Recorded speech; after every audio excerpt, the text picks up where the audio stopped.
Bueno, a continuación el doctor Ricardo Brujés va a hacer unas preguntas al público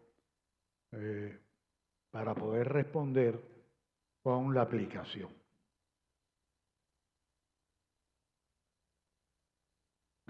Y empezar la discusión. ¿Y la pregunta? Si lo dejan. Y sale la pregunta. La presentación del doctor Ricardo Brujés, por favor.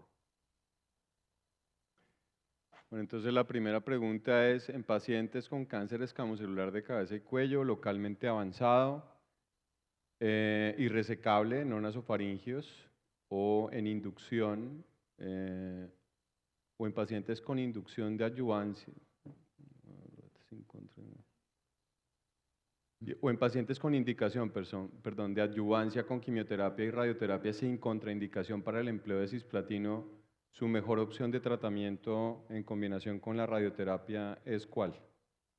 Aquí tenemos las opciones.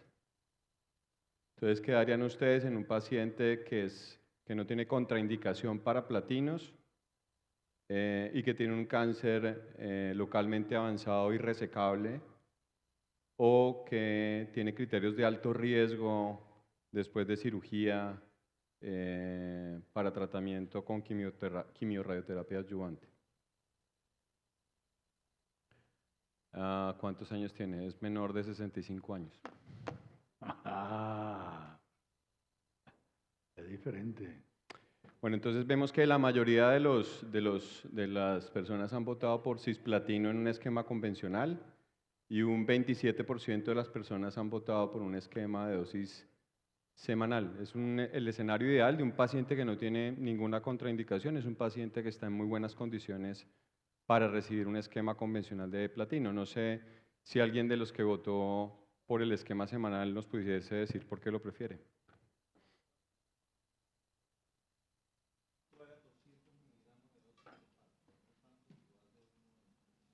Por eso. Repite, por favor. Bueno, sí, lo que dice el doctor Ramos es correcto. Digamos que lo importante es llegar a los 200 miligramos metro cuadrado para que se tenga eficacia en términos de supervivencia global. El cuento es cómo llegas a los 200 miligramos metro cuadrado si paras el tratamiento 1 o 2 semanas. Entonces, digamos que a veces la compliance del tratamiento es mucho mejor en los pacientes que lo reciben de forma semanal, pero hay que garantizar que reciban completamente el tratamiento en ese tiempo para que al doctor Lema. para que logren llegar a esos 200 miligramos metro cuadrado. Los estudios son de no inferioridad, no de superioridad. Y los desenlaces de los estudios de enfermedad localmente avanzada y resecable, por lo menos del estudio CONCERT, son de recurrencia locorregional a 2 años, no de supervivencia global. Doctor Lema. No, precisamente porque tengo que llegar mínimo a 200 miligramos, creo que 100 miligramos en el día 1 y 100 miligramos en el día 22 me da una mayor probabilidad de que llegue a los 200 miligramos, que no 40 cada semana, que a la cuarta o quinta semana es cuando los pacientes están empezando a desfallecer y es ahí donde de pronto uno no termina completando los 200 miligramos. Digamos que nuevamente los estudios son de no inferioridad, no de superioridad o de equivalencia. Y el estudio, pues digamos que el estudio que hace la evaluación de no inferioridad en localmente avanzado y resecable es un estudio con desenlace de recurrencia locorregional a 2 años. Hola. Es importante asegurar los 200 y para pacientes que muchas veces es costoso que reciban el tratamiento o a veces que vengan a la clínica, 2 veces es más sencillo que 7 veces, ¿no? Con lo cual, yo si veo un paciente que difícilmente va a venir a la consulta todas las veces que quiero que venga, 100 miligramos ni me lo pienso, ¿eh? El doctor. Hola. Primero, los que llegamos tarde, si pueden poner el QR nuevamente, que no nos pudimos conectar. Yo sí iba a contestar de que la posibilidad de dar los 20 es por el estado en que muchos pacientes no llegan en buen estado general y la dosis de 100 es mucho más tóxica y menos tolerada. Entonces, en esos pacientes yo estoy dispuesto a poner la dosis semanal que es mejor tolerada. O sea, no es respuesta, sino tolerancia al tratamiento. Sí, yo creo que no hay una respuesta totalmente cierta o falsa. Yo también en pacientes que creo que son frágiles para el tratamiento, aunque no tengan contraindicación para el esquema de cisplatino, porque no esté contraindicado como tal el cisplatino, prefiero en esos pacientes utilizar la dosis semanal y me valgo de algunas escalas como esas de fragilidad, porque pues si bien no tienen contraindicaciones absolutas al platino, sí los ve uno que eventualmente no toleran una dosis tan alta de platino en bolos de 100 miligramos metro cuadrado concurrente con la radioterapia. Next. Doctor, allá por favor. Disculpen, tengo una pregunta, doctor. Señor. A mí me gusta mucho, digamos, en la práctica, la vieja escuela de los 100 por llegar a los 200. Claramente, a veces uno podría regalar a un paciente muy adulto, muy frágil, los 40. Pregunta a expertos. A veces las toxicidades podemos manejarlas, colocar los 100 y de pronto no vamos a poder llegar con los otros 100 a los 21 días. ¿Se podría perder oportunidad terapéutica si lo coloco el día 40, los siguientes 100? ¿O no importa porque estoy dentro de la radioterapia, pero estoy cumpliendo la meta de los 200? No sé si me hago entender. Sí, le entiendo. Una vez finalizada la radioterapia, uno dar la dosis que faltó del cisplatino porque está dentro del tiempo en que es biológicamente efectivo la radioterapia. Pues digamos que no es algo convencional, eventualmente uno lo pudiese hacer. Creo que lo importante es que se siga teniendo el efecto radiobiológico. Yo no lo hago de forma rutinaria, creo que si el paciente por alguna razón no pudo tener o completar el tiempo que era cuando tocaba, era porque probablemente tuvo algún grado de toxicidad que lo limitó y no corre el riesgo de darle más toxicidad si ya completó los 200. ¿Algún No sé qué hagan los comentario, demás. doctor Messiá? No, yo lo que decía es, creo que entendía que empiezas con 100 a hacer toxicidad, le cambias a 40. ¿Eso es lo que preguntabas?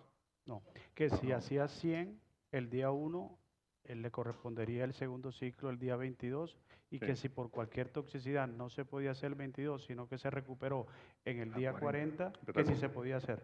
Sí. No, más que si se puede hacer es si no pierde efectividad el tratamiento. No. La verdad, o sea, está indicado, igual la meta son los 200, pero voy a colocar los últimos 100 en el último día de la radioterapia, por ejemplo. Los pacientes que no se recuperan por toxicidad son pacientes que tienen más niveles de platino en plasma, con lo cual el efecto que decía él de continuar haciendo radiosensibilización en estos pacientes existe.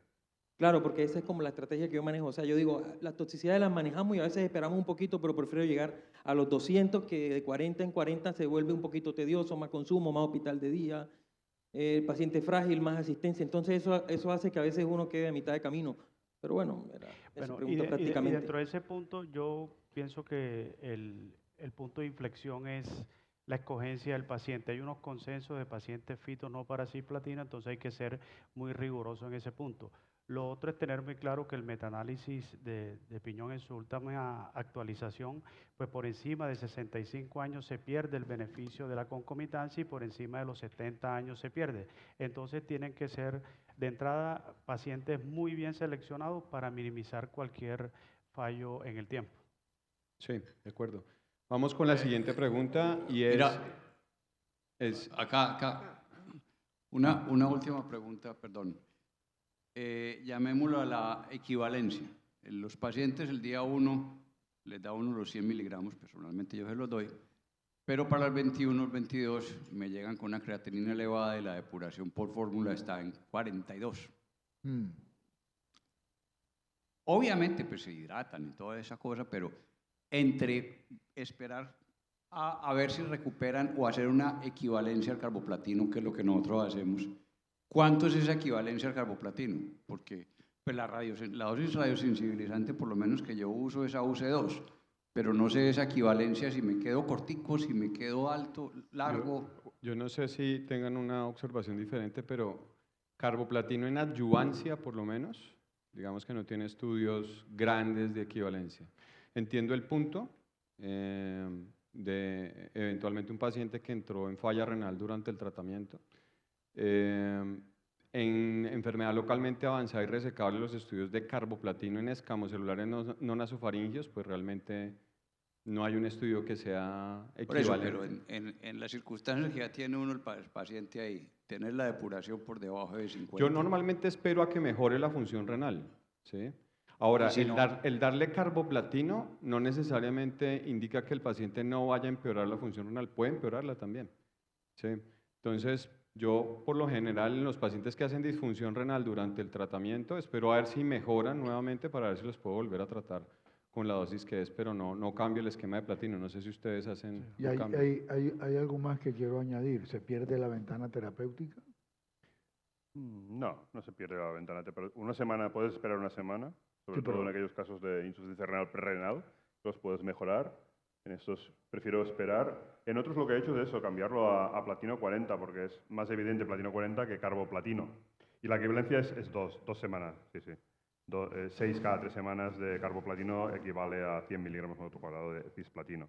Pero siempre, en el head-to-head, siempre ha seguido perdiendo carboplatino. Bueno, vamos con la segunda pregunta y es en pacientes con cáncer de cabeza y cuello escamocelular localmente avanzado y resecables no nasofaringios con contraindicación para el empleo de cisplatino, su opción de tratamiento en concurrencia con la radioterapia es ¿cuál?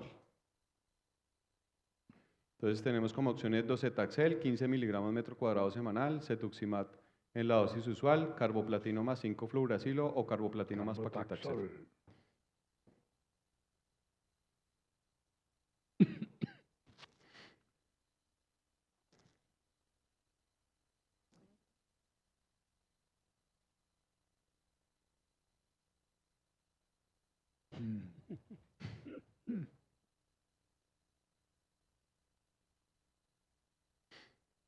Bueno, yo creo que Cetuximab, más dividida la votación, pero creo que hay más tendencia al empleo de cetuximab, 53% frente a un 24% y las otras dos opciones un 12%. No sé qué opina el doctor Messiá o qué opina. Yo alguno creo de que los- las 4 son válidas y tienes que elegir la que tú manejes mejor y cualquiera de las 4. Yo utilizo cetuximab porque es el que tengo mejor manejo, pero yo creo que como no hay comparación posible, la que tú eliges mejor. Aquí lo que tienes que hacer es no hacerle daño al paciente. Ok. ¿Algún comentario sobre el estudio de Cetaxel? El tipo de tratamiento Yo que participé recibieron. en el fase 1 del docetaxel y es extremadamente tóxico. Ojo con el docetaxel asociado a radioterapia porque es muy tóxico. Siguiente pregunta. En pacientes con carcinoma escamocelular de orofaringe P16 positivo, P53 negativo, estadio T3 o T4 o N2, N3 con un índice de paquetes de año menor a 10 paquetes año sin contraindicación para el empleo de cisplatino, su opción de tratamiento es ¿cuál? Orofaringe. ¿Qué prefieren hacer? Un esquema de SF por 3 ciclos, seguido de cisplatino o carboplatino más radioterapia concurrente, carboplatino más paclitaxel, seguido de radioterapia más paclitaxel concurrente, radioterapia más cisplatino concurrente, radioterapia más cetuximab concurrente o DSF por 3 ciclos seguidos de cetuximab con radioterapia concurrente.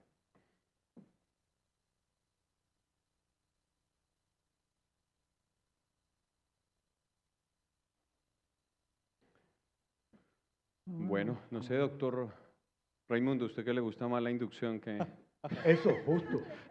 A mí me gusta la a inducción. usted le gusta la inducción? Depende de dos factores. Uno, de la cantidad de síntomas que tiene el paciente. Yo si tiene muchos síntomas también prefiero la inducción para quitarle los síntomas y que se adhiera mejor al tratamiento. Y lo segundo es la demora de la radioterapia. Si tengo demora de la radioterapia, también prefiero inducción.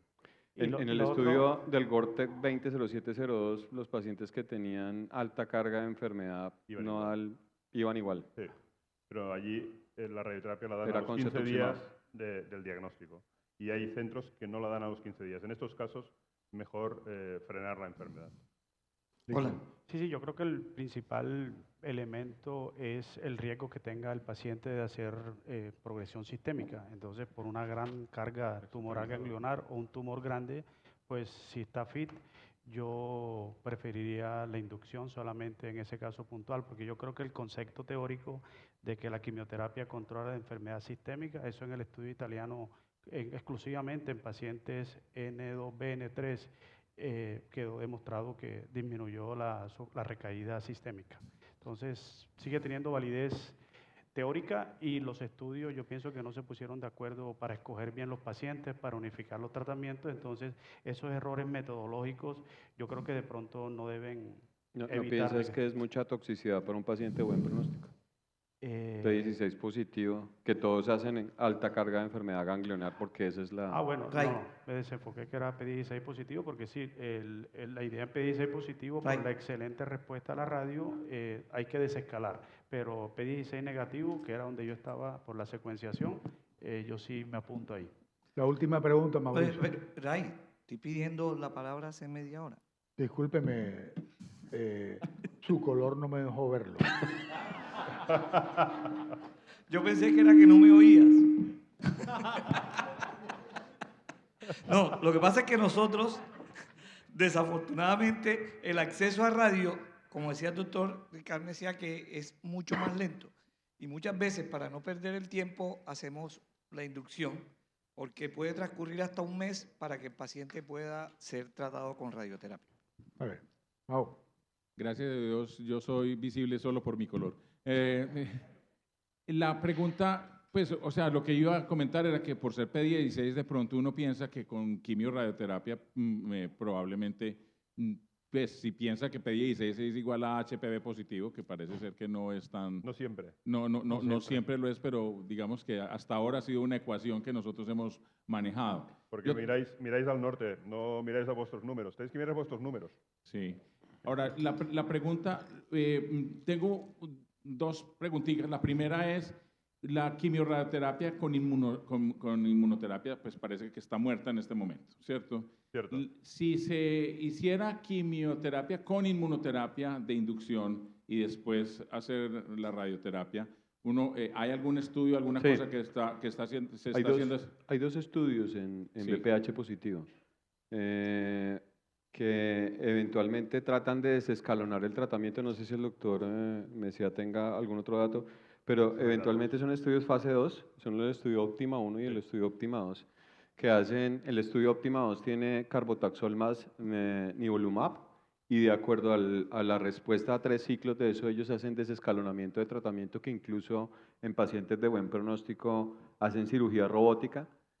Los que pues, tienen muy buena respuesta, unos van solamente a radioterapia y otros van a esquemas de quimio-radioterapia definiendo el pronóstico del paciente en la enfermedad inicial. En eso incluyen, por ejemplo, si el paciente tiene un índice tabáquico alto o si el paciente tiene mutaciones de P53.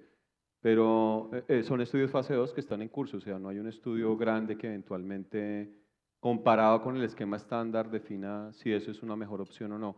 Y lo otro era que lo que mostraba el doctor Mesía, y es que hay unos estudios en curso para tratar de evaluar si desescalonar el tratamiento de acuerdo a la determinación de P16 o el DNA tumoral circulante puede ser una estrategia efectiva en pacientes que tienen enfermedad P16 positiva, o lo otro es desescalonar el tratamiento por factores de riesgo previo a la decisión, es decir, los pacientes que no son N3 ni que son T4 o que no tienen un índice de tabaco alto o que no tienen mutaciones de P53, darle esquemas con menos toxicidad. Entonces vislumbramos la posibilidad de una valoración de ctDNA que de pronto reemplace, por ejemplo, el PET scan a la semana 12, que normalmente es la que hemos utilizado como un criterio de respuesta favorable. Sí, pero probablemente entre medio tendremos que hacer las dos cosas para ver la correlación.